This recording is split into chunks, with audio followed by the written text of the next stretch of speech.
Doktor, glaukoma o'zi nima? Ko'rish o'tkirligini yomonlashishiga olib keluvchi kasallik hisoblanadi. Glaukoma ko'proq periferik ko'rishni buzilishi bilan, ya'ni tashqi tomondan ko'rishni torayib kelishi bilan kechadi. Shu sababli bemor to'g'riga qaraganda markazni yaxshi ko'radi, periferiyadan torayib kelayotganini sezmay qolishi mumkin. Doimiy uchrab turadigan ko'zi bosimi yoki umuman sog'lom odamlarda ham doimiy uchrab turadigan ko'z bosimlarini o'rtacha normativ deb hisoblab olingan. Glaukomadan ketgan ko'z o'tkirligini, ko'rish nurini qaytarib bo'lmaydi, lekin qolganini saqlab qolishimiz kerak. Ko'pincha bu kasalligi bor insonlar tashxis qo'yganimizdan keyin so'raganimizda albatta kimnidir shunaqa kasalligi bo'lib o'tganligi haqida aytib o'tadi. Glaukoma va katarakta o'xshash deyishadi.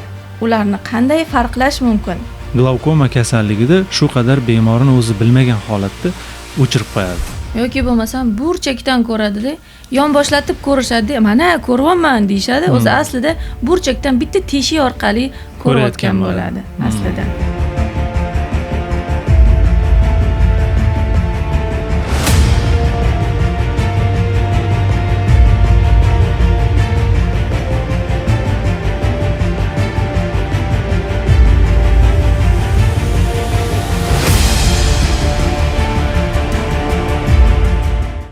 Assalomu alaykum, Ko'z nuri klinikasining obunachilari.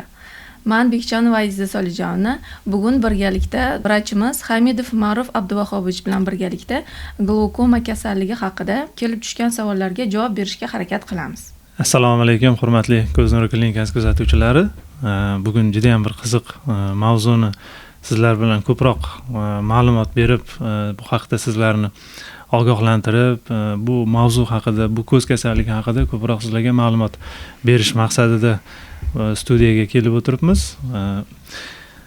Azizaxon, savollaringiz bo'lsa? Savollarimizdan. Doktor, glaukoma o'zi nima? Glaukoma biz ko'p yildan beri bemorlarga yetkazib borishga harakat qilayotgan kasalliklardan biri. Ya'ni ko'zni ichki bosimi ko'tarilishi hisobiga, ko'zni ichki a'zolarida yoki nerv qavatlarida ezilish borganligi sababli ko'z nervini faoliyati susayish natijasida bemorda ko'rish o'tkirligini yomonlashishiga olib keluvchi kasallik hisoblanadi. Bu kasallik e'tibor berilmasa, vaqtida aniqlanmasa, ko'zni ko'rlikka ham olib kelishi mumkin. Rahmat. Keyingi savollarimiz. Men o'zimda glaukoma borligini qanday bilsam bo'ladi? Uning dastlabki belgilari bormi? Afsuski, glaukomani endi boshlangan paytda aniqlashni bemor o'zi aniqlashini iloji kamdan kam bo'ladi.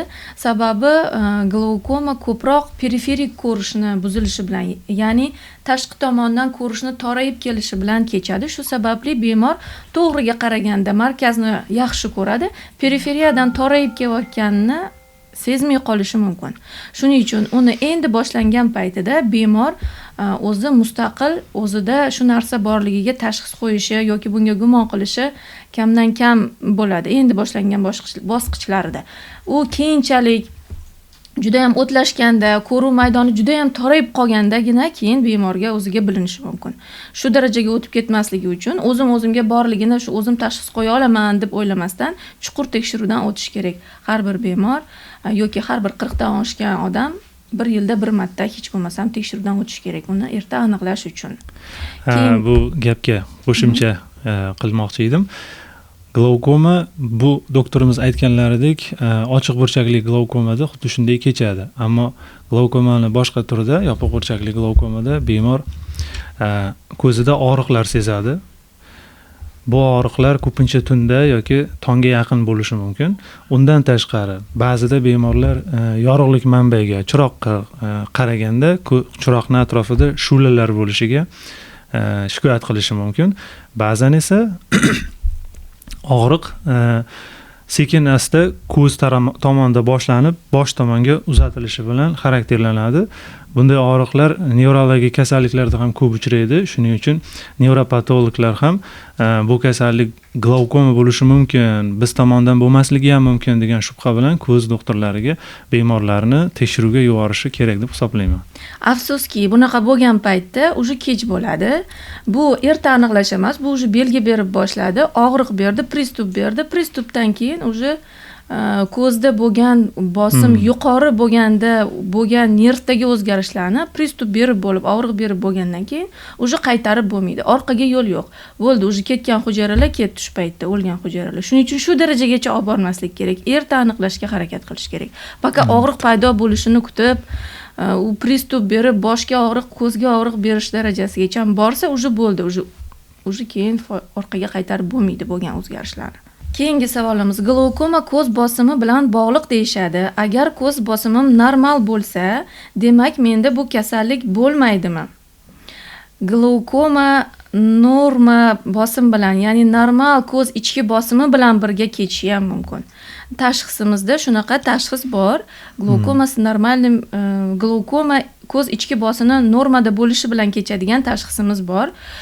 Bunda ko'z nervida glaukomaga xos bo'lgan o'zgarishlar bo'lib boshlaydi, ko'ruv maydoni torayib boshlaydi, lekin tekshirganimizda ko'z ichki bosimi normada bo'ladi. Demak, bunaqa holatda ko'ruv nervini shu ko'zda bo'layotgan bosimga tolerantligi past. Ya'ni shu bosim bu nerv uchun balandlik qilyapti. Shu bosimda ham ko'z ichidagi nervni tolalari halok bo'lib o'lib qolyapti. Bunaqa paytda davleniya past ekan, glaukoma yo'q ekan deb hisoblanmaydi. Normatenziv glaukoma deb tashxis qo'yiladi va davolanadi. Tashxis qo'yishda bundan tashqari bemorda og'riqlar umuman bo'lmagan holatda ham ba'zan bemorlarning shoh pardasi qalin yoki yupqa bo'ladi. Biz aytayotgan normatenziv glaukoma ko'z kasalliklari bor bemorlarni bir qanchasini yoki 100 tasini norma qilib olgan bo'lsak, o'sha 100 tada doimiy uchrab turadigan ko'zi bosimi yoki umuman sog'lom odamlarda ham doimiy uchrab turadigan ko'z bosimlarini o'rtacha normativ deb hisoblab olingan. Doktorimiz aytmoqchi bo'lgan narsalar, har bir inson individual, biz ko'zi bosimi orqali ham aniqlashimiz mumkin. Bunday narsalarni kuzatib ham kelyapmiz.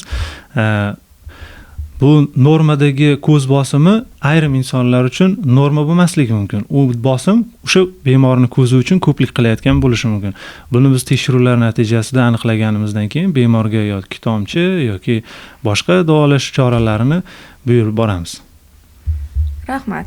Keyingi savollarimizdan bittasi, glaukoma irsiy kasallikmi? Agar ota-onamda bo'lsa, menda ham bo'lishi ehtimoli qanchalik yuqori? Albatta, bu kasallik ko'pincha nasl suradi. Katta ehtimollik bilan ota-onalarda, amaki, tog'alarida bo'lgan, umuman amma xolalarda bo'lgan bu kasallik farzandlarda, jiyanlarda bo'lish ehtimolligi bor. Shuning uchun bemor kelganda biz albatta birinchi navbatda tekshiruvlar o'tkazib bo'lgandan keyin anamnez yig'ayotganda bemorni o'zidan ham so'raymiz. Yaqin qarindoshlaringizda shunga o'xshagan ko'zi ko'rmay qolgan bemorlar bo'lgan bo'lsa, kimlardir aytadi bor, kimlardir aytadi yo'q. Ko'pincha bu kasalligi bor insonlar tashxis qo'yganimizdan keyin so'raganimizda albatta kimnidir shunaqa kasalligi bo'lib o'tganligi haqida aytib o'tadi. Lekin bu degani ota-onada, yaqin qarindoshlarda glaukoma kuzatilmagan bo'lsa, menda ham 100% kuzatilmaydi deb bemalol bo'lmasligi kerak.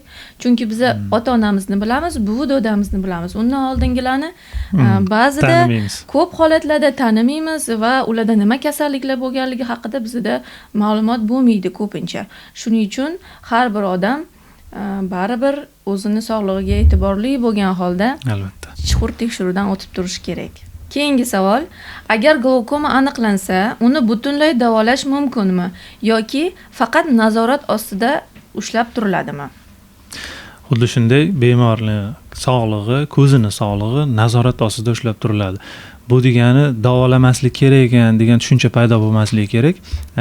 Kasallikni shundoq qo'yib qo'ysangiz, siz agar yosh inson bo'lsangiz, ko'zingiz yaqin 5-6 yilda ko'rmay qolsa, 45-50 yoshingizda ko'zingiz ko'rmay yurishingizni tasavvur qilib ko'ring, qanday qo'rqinchli.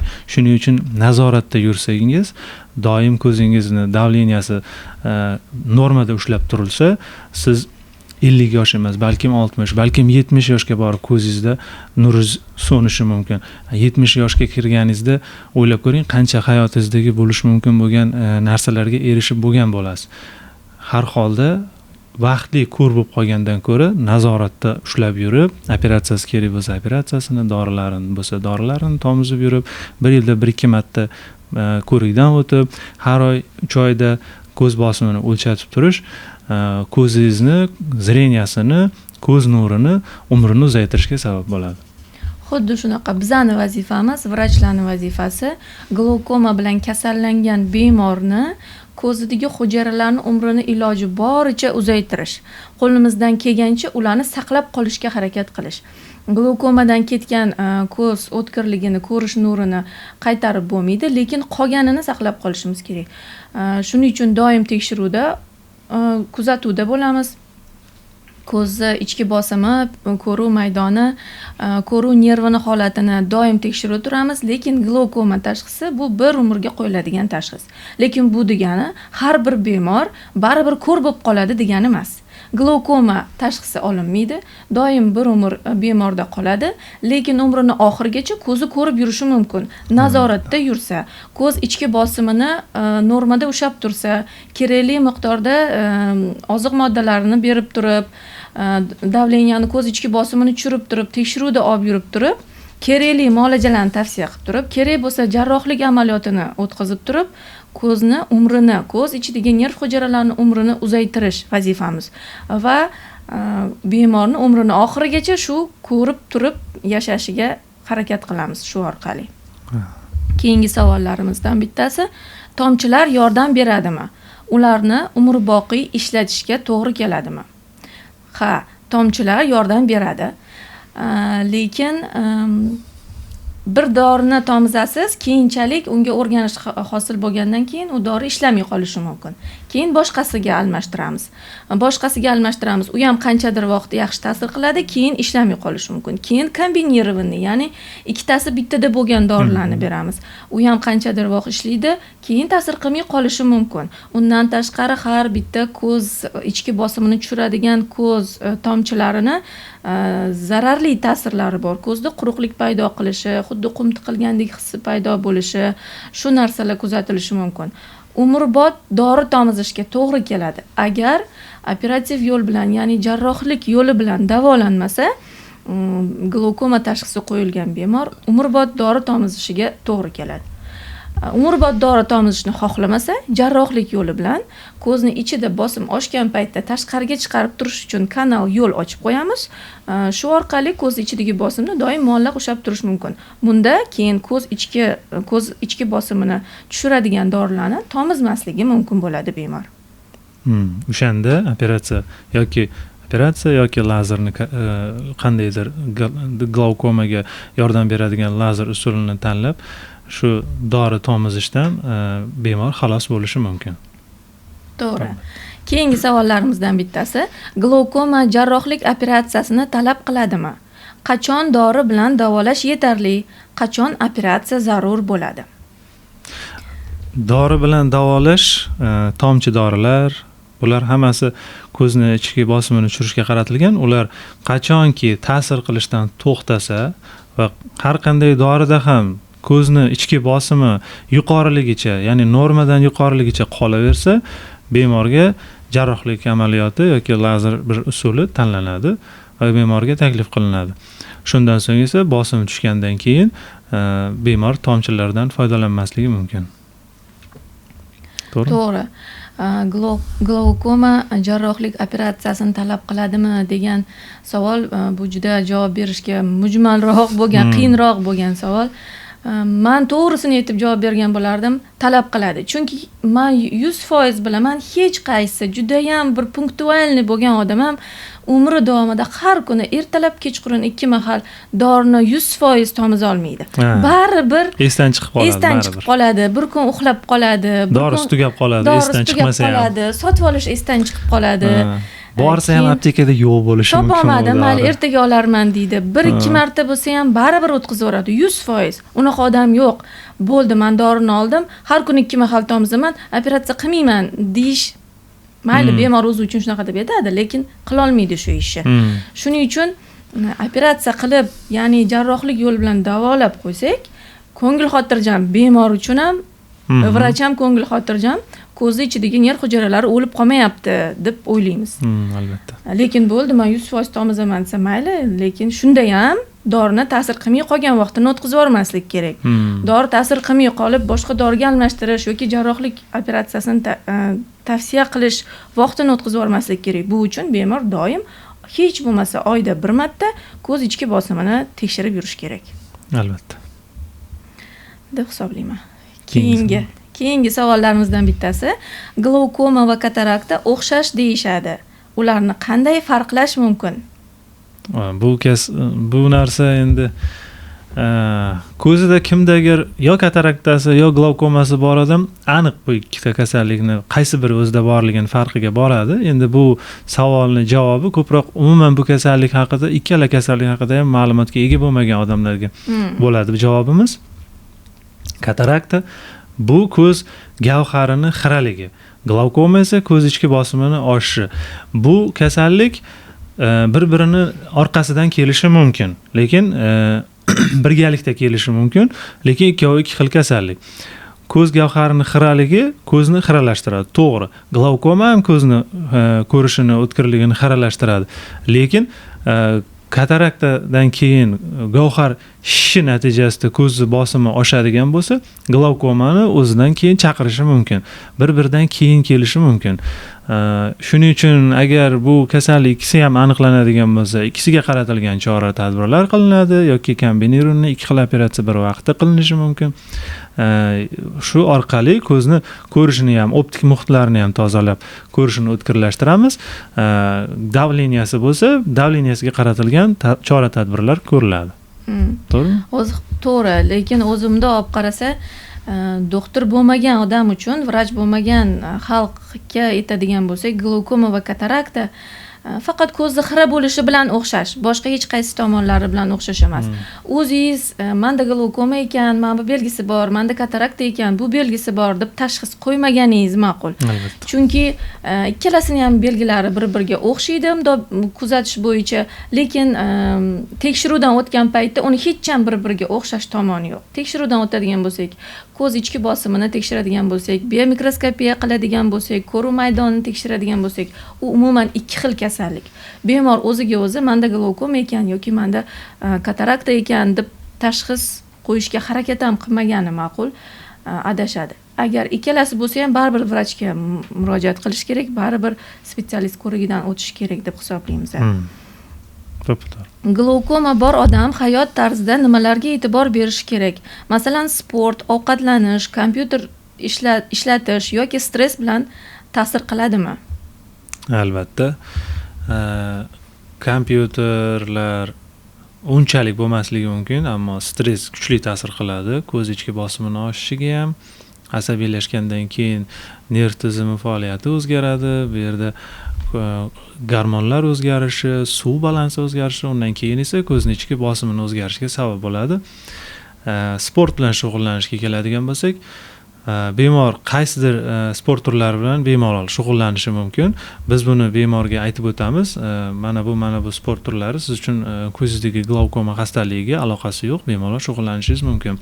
Mana bu narsalar, ya'ni bosh qismida, tana qismida qon bosimini ko'tarilishiga sabab bo'ladigan qaysidir sport turlari, ya'ni bu sport turlari bo'lishi mumkin, ko'proq og'irroq sportlar. Bu bemor uchun albatta zararli hisoblanadi. Bemorga yengilroq ko'rinishlariga o'ting sportni deb aytsak, sog'lig'ini, ko'zini uzoqroq borishiga sababchi bo'lamiz.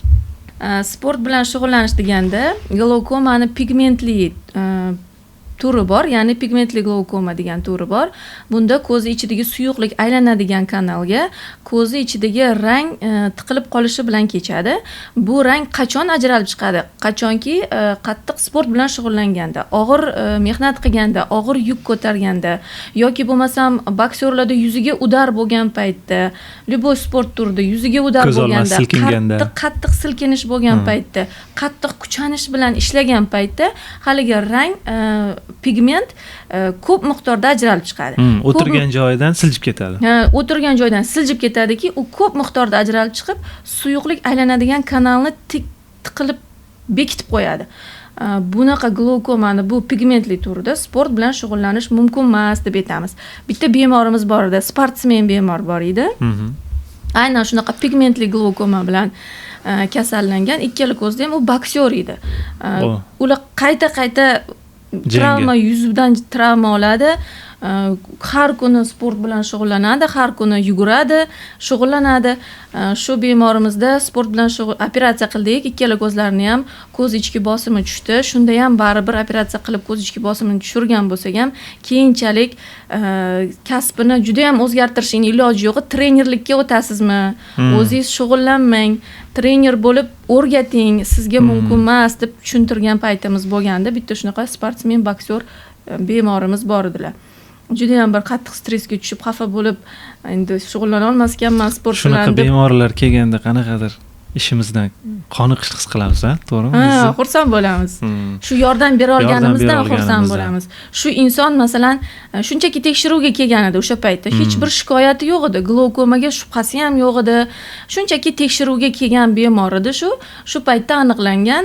Surishtirish davomida biz uni sport bilan shug'ullanishini, boksyorligini, ko'zga, yuziga ko'p miqdorda shu travmalar olishini surishtirib bildik va unga shu masalan agar surishtirmasak, bilmasak, ko'zi shunchaki tekshiruvga kelgan, o'tkazib yubordik, hamma narsa yaxshi ekan ko'zingizda deb o'tkazib yuborsak, u bemor keyinchalik yuraverib, qayta udar yurib, bosimini oshib, ko'r bo'lib qolishi mumkin edi.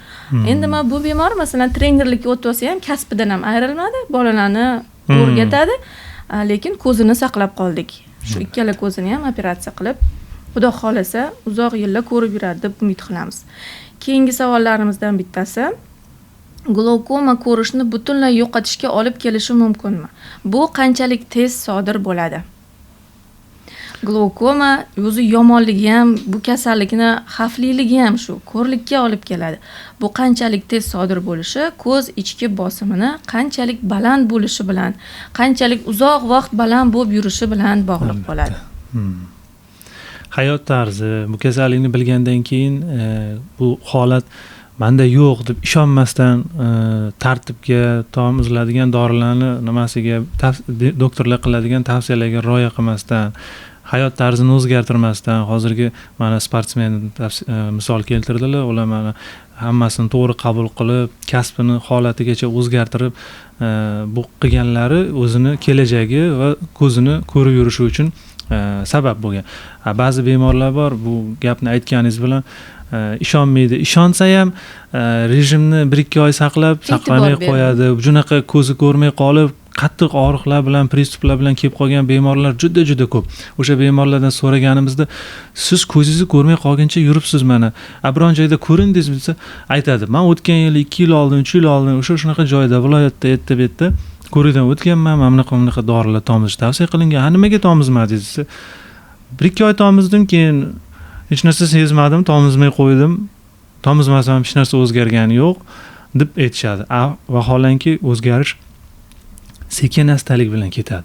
Glaukoma bo'lgan bemorni har biridan so'rab ko'rish mumkin.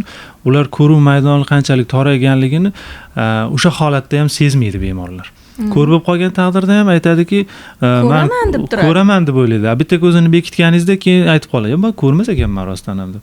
Vaholanki bu kasallar esdan og'ib qolmagan, tuppa-tuzuk aqli hushi joyida, ammo ko'rish glaukoma kasalligida shu qadar bemorni o'zi bilmagan holatda o'chirib qo'yadi. Yoki bo'lmasam burchakdan ko'radida, yonboshlatib ko'rishadi, "Mana ko'ryapman" deyshadi. O'zi aslida burchakdan bitta teshik orqali ko'rayotgan bo'ladi aslida. Keyingi savol: agar ko'zim yaxshi ko'rsa ham glaukoma borligini bilish uchun muntazam tekshiruvga borishim kerakmi? Albatta, ayniqsa 40 yoshdan keyin, ya'ni glaukomani rivojlanishi 40 yoshdan keyin ko'proq bo'ladi. 40 yoshdan keyin har bir odam 1 yilda 1 marta hech bo'lmasam tekshiruvdan o'tish kerak, chuqur tekshiruvdan. Bor yo'qligini erta bosqichlarda aniqlash uchun hech narsa bezovta qilmasa ham, ko'rish o'tkirligi yaxshi bo'lsa ham, og'riq hech narsa bo'lmasa ham 1 yilda 1 marta har bir odam ko'zni chuqur tekshiruvdan o'tishi shart. Chunki glaukoma juda ham xavfli kasallik. Mana hozir suhbatimizdan aytdik, shuncha takrorladik. Glaukomadan ketgan ko'z o'tkirligini qaytarib bo'lmaydi, hech qanaqasiga iloji yo'q. Bir xil bemorlar keladi-da shu glaukoma bilan. Gavhar qo'yib bering deydi. Gavhar qo'yib bering deydi. Gavhar qo'ysa ham bo'lmaydimi? Qimmatidan qo'ying, yaxshisidan qo'ying deydi. Xuddi yaxshisini qo'ysa ko'zi zo'r bo'ladigandek. Shuncha harakat qilamiz tushuntirishga. Gavhar qo'ying. Mana anu qo'shnim gavhar qo'ygan ekan, yaxshi bo'pti-ku. Anu qo'shnim bir narsa qiluvdigani yaxshi bo'pti-ku. Yaxshi zo'rini qo'ying, eng qimmatini. Pulim bor deydi. Bilmaydiki, u ko'z u qo'shnisinikiga o'xshamagan ko'z. Bu yoqda glaukomada oddiy so'z bilan, xalqona so'z bilan tushuntiradigan bo'lsak, uyingizga lampochkaga sim keldi. Unda tok bor, lampochkani almashtirsangiz, u yonadi. Gavhar qo'yamiz, bemor ko'radi. Simda tok yo'q, ya'ni nerv ishlamaydi. Biz unga gavhar qo'yamiz, ko'z ko'rmaydi. Chunki bu yoqda simda tok yo'q. Glaukoma xuddi mana shunday solishtirsa bo'ladigan bir oddiy tushunsa bo'ladigan narsa. Eng muhim qismi nerv, ya'ni ko'zdan olingan hamma ma'lumotni miyaga yetkazib beradigan nervni zararlaydi. Miyaga yetkazib bermagandan keyin ko'zni ichiga bir tilladan xrustalik qo'ysangiz ham, tilladan gavhar qo'ysangiz ham miyaga ma'lumot yetkazib beradigan qism ishlamagandan keyin hech qanaqa foydasi qolmaydi. Hech qanaqa foydasi yo'q. Shuning uchun hozirgi mana suhbatimizdan, shuncha o'tkazgan videolarimizdan ko'ryapmizki, glaukoma juda ham jiddiy kasallik. Uni o'tkazib yuborish, e'tiborsizlik mumkin emas. Har bir ko'rayotgan odamga tavsiyam, ko'zingiz ko'rib turibdimi? Ertaga ham ko'rib turishi uchun har yilda bir marta hech bo'lmasa chuqur tekshiruvdan o'tkazib, ko'zingizni tekshirib turing. Chunki glaukoma degan kasallik bor. Siz uni o'tkazib yuborishingiz mumkin. Boshlang'ich bosqichlarda bilmasdan o'tkazib yuborishingiz mumkin. Bilinadigan darajaga yetib kelgandan keyin уже kech bo'ladi. Shuning uchun kech bo'lishigacha ham yetkazib olib bormasdan, ko'zimiz ko'rib turgan paytida uni tekshiruvdan o'tkazib, unga g'amxo'rlik qilishimiz to'g'ri deb hisoblaymiz.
Doktor, glaukoma o'zi nima? Ko'rish o'tkirligini yomonlashishiga olib keluvchi kasallik hisoblanadi. Glaukoma ko'proq periferik ko'rishni buzilishi bilan, ya'ni tashqi tomondan ko'rishni torayib kelishi bilan kechadi. Shu sababli bemor to'g'riga qaraganda markazni yaxshi ko'radi, periferiyadan torayib kelayotganini sezmay qolishi mumkin. Doimiy uchrab turadigan ko'zi bosimi yoki umuman sog'lom odamlarda ham doimiy uchrab turadigan ko'z bosimlarini o'rtacha normativ deb hisoblab olingan. Glaukomadan ketgan ko'z o'tkirligini, ko'rish nurini qaytarib bo'lmaydi, lekin qolganini saqlab qolishimiz kerak. Ko'pincha bu kasalligi bor insonlar tashxis qo'yganimizdan keyin so'raganimizda albatta kimnidir shunaqa kasalligi bo'lib o'tganligi haqida aytib o'tadi. Glaukoma va katarakta o'xshash deyishadi. Ularni qanday farqlash mumkin? Glaukoma kasalligida shu qadar bemorni o'zi bilmagan holatda o'chirib qo'yadi. Yoki bo'lmasam burchakdan ko'radida, yonboshlatib ko'rishadi, mana ko'ryapman deyshadi. O'zi aslida burchakdan bitta teshik orqali ko'rayotgan bo'ladi aslida.